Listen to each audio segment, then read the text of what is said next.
ఓం మహాగణాధిపతయే నమః. ఈ మధ్యకాలంలో వచ్చే కేసెస్ ఏవి ఎక్కువగా వస్తుంటాయి, ఏవి ఎక్కువగా మీకు ఇదవుతుంటాయి? అంత చేతులు ఎత్తేసిన కేసులు సపోజ్ హెల్ప్లెస్ కేసెస్ మా దగ్గరకు వస్తాయి. ఇప్పుడు రుమటైడ్ ఆర్థరైటిస్ ఉంటది. రుమటైడ్ ఆర్థరైటిస్ లో వాళ్ళు కార్టిజాన్ స్టెరాయిడ్స్ పెట్టుంటారు, ఇంకా వీక్ అయిపోయి కిడ్నీ ప్రాబ్లం వచ్చి వాళ్ళు వస్తారు రెఫరెన్స్ పెయిన్స్ తగ్గాలని చెప్పి. బ్యాక్ పెయిన్ లో lumbar spondylitis, disc prolapse, sciatica వాళ్ళు అట్లా నెంబర్ ఆఫ్ కేసెస్ వస్తాయి. సమస్యలకు 100% ట్రీట్మెంట్ గ్యారంటీ. 20 సంవత్సరాల ఎక్స్పీరియన్స్ కలిగిన అంతర్జాతీయ హోమియో వైద్యులు డాక్టర్ బెల్లంకొండ నాగేశ్వరరావు గారి ఆధ్వర్యంలో హోమియో ద్వారా 100% ట్రీట్మెంట్. For appointments 8121998560. మీ ఆరోగ్యం మా భరోసా. ఓం గురుభ్యో నమః. ఓం శ్రీమాత్రే నమః. పరమేశ్వర స్వరూపమైనటువంటి జ్యోతిష, వాస్తు మరియు ఇతర అనేకమైనటువంటి శాస్త్రములను మనకు అందించినటువంటి మహర్షులకి నమస్కారం. హయగ్రీవ హయగ్రీవ హయగ్రీవేతియో వదేత్ తస్య నిస్సరతే వాణి జనుకన్యా ప్రవాహవత్. అరుణాం కరుణాతరంగితాక్షీం ధృతపాశాంకుశపుష్పబాణచాపాం అనిమాదిభిరావృతాం మయూకైః అహమిత్యేవ విభావయే భవానీం. శ్రీమాత్రే నమః.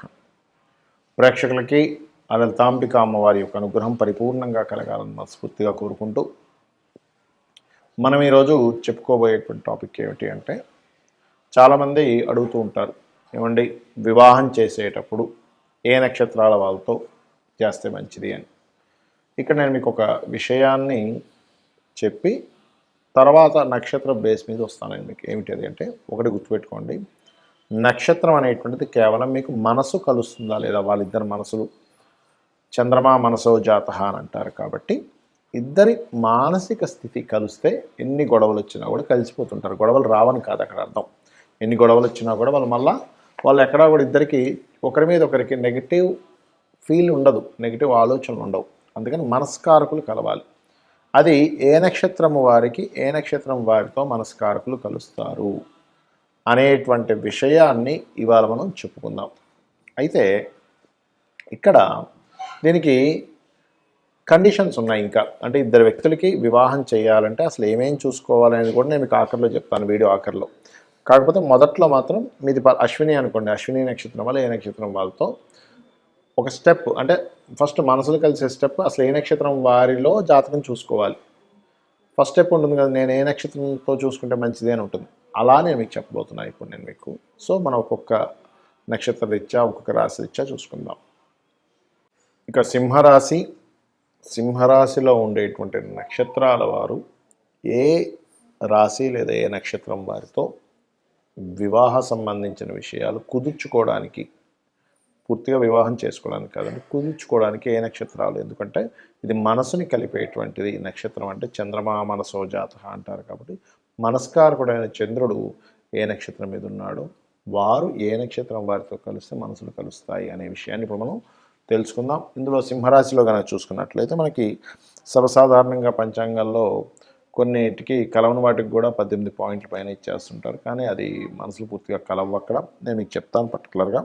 ఇక్కడ కనుక చూసుకున్నట్లయితే మఖా నక్షత్రం అండి, మఖా ఉంటుంది. మఖాతో మొదలు పెడదాం. మఖాకి అశ్విని వాళ్ళకి ఎలా ఉంటుంది, మఖాకి అశ్వినికి మనసులు కలుస్తాయి. అదేవిధంగా కృతిక 3-4 పాదాలు బాగుంటుంది. 2-3-4 పాదాలు, 3-4 కాదు 2-3-4 పాదాలు బాగానే ఉంటుంది కృతికాకి. అదేవిధంగా మృగశిర మొత్తం 4 పాదాలు, పునర్వసు 1-2-3 పాదాలు, అదేవిధంగా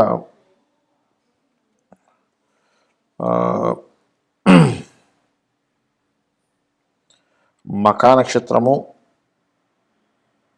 మఖాకి మఖా చేసుకోవచ్చు. అదేవిధంగా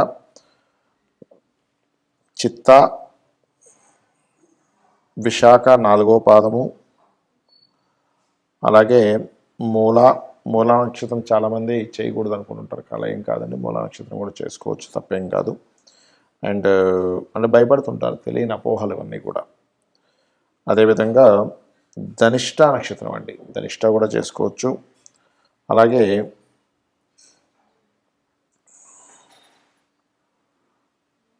పూర్వాభాద్ర నక్షత్రం కూడా చేసుకోవచ్చు ఈ యొక్క మఖా నక్షత్రం వారు. ఇక పుబ్బా నక్షత్రం వారి కనుక చూసుకున్నట్లయితే పుబ్బా వారికి భరణి, మరియు మృగశిర 3-4 పాదాలు, అలాగే ఆరుద్ర, పునర్వసు, పుబ్బవారితో కూడా చేసుకోవచ్చు, తప్పేం కాదు. అండ్ అట్లాగే కాకపోతే కొంచెం ఈగో క్లాషెస్ వస్తుంటాయి, అది కొంచెం చూసుకోవాలి. ఎందుకంటే ఇద్దరిది సింహరాశి అవుతుంది, రాస్యాధిపతి రవి అవుతాడు కాబట్టి. అలాగే మరొకటి ఏంటంటే విశాఖ అండి, పుబ్బవారు స్వాతితో కూడా బాగానే ఉంటుంది. అండ్ విశాఖ,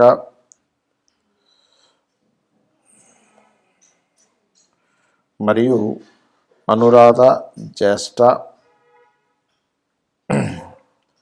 అదేవిధంగా శతభిషము, పూర్వభద్ర, ఈ పుబ్బా నక్షత్రం వారికి, ఈ నక్షత్రాల వారితో మనసులు కలుస్తాయి.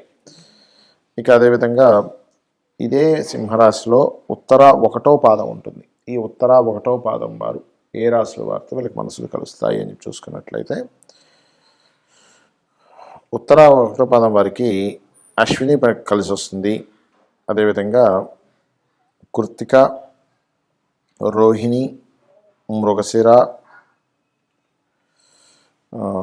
పునర్వసు 1, 2, 3 పాదాలు ఈ ఉత్తర వారికి, ఉత్తర 1వ పాదం వారికి అంటే మళ్ళీ 2, 3, 4 పాదాల వారికి కాదు. ఎందుకంటే సింహరాశిలో ఉత్తర 1వ పాదం ఉంటుంది, గుర్తుపెట్టుకోండి.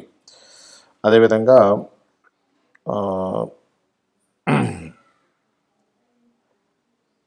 మక మరియు ఉత్తర, విశాఖ,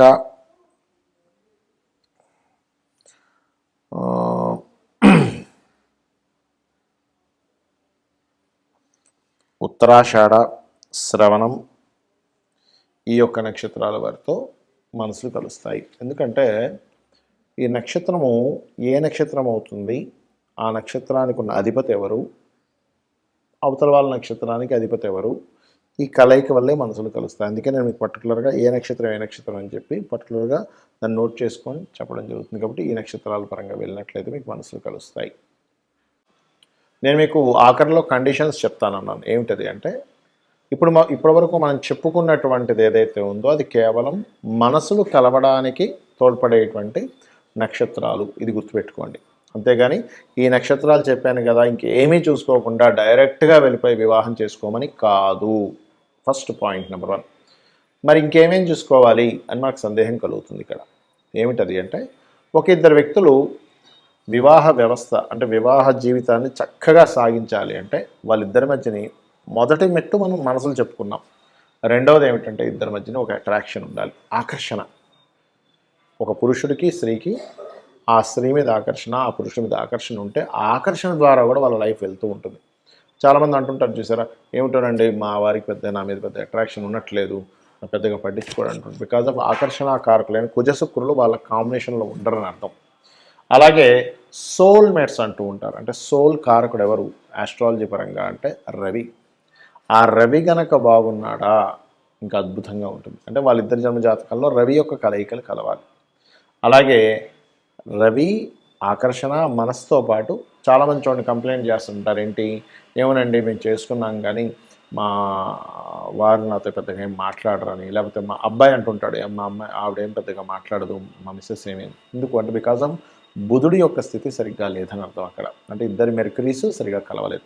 ఆ రకంగా కర్మకారకుడైన శని, జీవకారకుడైన గురువు, కాలానికి మోక్షానికి కారకుడైన రాహుకేతువులు, ఈ రకంగా ఈ గ్రహాలు ఎంతవరకు ఇవి ఒకదాన్నొకటి కనెక్ట్ చేసుకున్నాయనేటువంటి చూడాలి. దీంతో పాటు ఇంకా ముఖ్యమైనటువంటి విషయం ఏమిటి అంటే, ఒక అమ్మాయి అబ్బాయిని వివాహం చేసుకునేటప్పుడు అబ్బాయి పర్సనల్ చార్ట్ని చూసుకోవాలి. అంటే ఏమేమి చూసుకోవాలి అందులో అంటే, అబ్బాయి యొక్క లగ్నం అంటే అబ్బాయి యొక్క తత్వం ఏమిటి, అబ్బాయి ఎలాంటి వ్యక్తి, అమాయకుడా, గొడవలు చేసే వ్యక్తా, లేకపోతే బాగా మనీ మైండెడా, బాగా ఎక్కువ లవింగ్ నేచరా, లేకపోతే వర్కింగ్ నేచరా. కొంతమందికి వర్కాలిక్ ఉంటారు, అది బిజినెస్ మైండెడ్ ఉంటారు, కొంతమంది భయస్సులు ఉంటారు, కొంతమంది విపరీతమైన కోప స్వభావం ఉంటారు. వాళ్ళు ఏమిటనేది వాళ్ళ లగ్నం బట్టి తెలుస్తుంది. ఇక రెండవది ఏంటంటే కుటుంబంతో ఎలా ఉంటారు అటాచ్మెంట్స్, కుటుంబ స్థానం పరిశీలన చేయాలి అబ్బాయికి. అదేవిధంగా సంతానం, ఎందుకంటే ఇక్కడ అమ్మాయి జాతకంలో కొద్దిగా సంతానం వీక్గా ఉంది, అబ్బాయి జాతకం కూడా వీక్ ఉంటే సంతానం పొందరు, దానివల్ల సంతానం కలగకపోతే ప్రాబ్లం. కాబట్టి ఇద్దరి సంతాన స్థానాలు ఒకరిది కొంచెం తక్కువ ఉన్నా ఒకరిది కొంచెం బాగుంటే కనెక్ట్ అవుతుంది. అలాగే దీంతోపాటు వివాహ స్థానము, వివాహ జీవిత స్థానం ఈజ్ మోస్ట్ ఇంపార్టెంట్ పర్సనల్ చార్ట్లో. అంటే వివాహ జీవిత భాగస్వామితో ఎలా ఉంటాడు, ఈ అబ్బాయితో రిలేషన్స్ ఎలా ఉంటాయి, వివాహం తర్వాత లైఫ్ ఎలా సాగుతుంది అనేటువంటిది చూడాలి. ఇవన్నీ సప్తమ స్థానము 12వ స్థానాల్లో ఉంటుంది. దీనికంటే ఇంకా ముఖ్యమైనటువంటిది ఏంటంటే, ఒకవేళ ఆ అబ్బాయికి కానీ అమ్మాయికి కానీ 2 వివాహాల యోగం ఉంటే కనుక, మీకు ఒకవేళ సంబంధం నచ్చింది, ఒకవేళ 2 వివాహాల యోగం ఉంది ఆ జాతకంలో, అలాంటప్పుడు వారితో మీరు కనుక సత్సంబంధాలని మాట్లాడుకోగలిగితే కనుక అమ్మాయికి కానీ అబ్బాయి కానీ, అబ్బాయికి అయితే అర్క వివాహం, అమ్మాయికి అయితే కుంభ వివాహం జరిపించమని చెప్పి మీరు చేసుకుంటూ ముందుకు వెళ్ళొచ్చు. లేదండి మనకు అంత రిస్క్ ఎందుకు, ఇంకో సంబంధం చూసుకుందాం అనుకునేవారు ఇంకో సంబంధం చూసుకుంటూ ఉంటారు. కాబట్టి పర్టికులర్గా ఈ యొక్క అంశాలు ఖచ్చితంగా మీరు అక్కడ చూసుకోవాలి. చూసుకొని దీనికి ఇంకొంచెం ఇన్డెప్త్గా వెళ్ళే వాళ్ళు నవాంశలోకి కూడా వెళ్తారు. కాకపోతే ఏంటంటే ఒకటి గుర్తుపెట్టుకోండి, ఇవాళ రేపు ఉన్న జాతకాల్లో 90% ఆఫ్ చార్ట్స్ ఏదో ఒక డిఫెక్ట్స్ ఎక్కువగా ఉంటుంటాయి. కాబట్టి ఏంటంటే మనం మొట్టమొదటిగా ఈ మనస్కారకుడైనటువంటి చంద్రుడి యొక్క నక్షత్రాలు కనుక కలిసినట్లయితే ఇద్దరి మధ్యనే ఉండేటువంటి అఫెక్షన్ ఏదైతే ఉందో చక్కగా పెరుగుతుంది. కాబట్టి ఈ రకంగా చూసుకొని మీ యొక్క వివాహ జీవితాన్ని చక్కగా సరిదిద్దుకుంటారని కోరుకుంటూ, అదేవిధంగా మరొక విషయం ఏంటంటే, వివాహం కావట్లేదు అనుకునేవారు శ్రీ కామేశబద్ధ మాంగళ్య సూత్ర శోభిత కందరాయే నమః అనే మంత్రాన్ని, వివాహమై ఇబ్బంది పడుతుంది అనుకునేటువంటి వారు శివకామేశ్వరాంకస్త శివాస్వాధీన వల్లభాయే అనే మంత్రాన్ని కనుక చేసుకున్నట్లయితే మీ వివాహ జీవితం అద్భుతంగా ఉంటుంది. ఆ యొక్క అమ్మవారి అనుగ్రహం వల్ల. శ్రీమాత్రే నమః.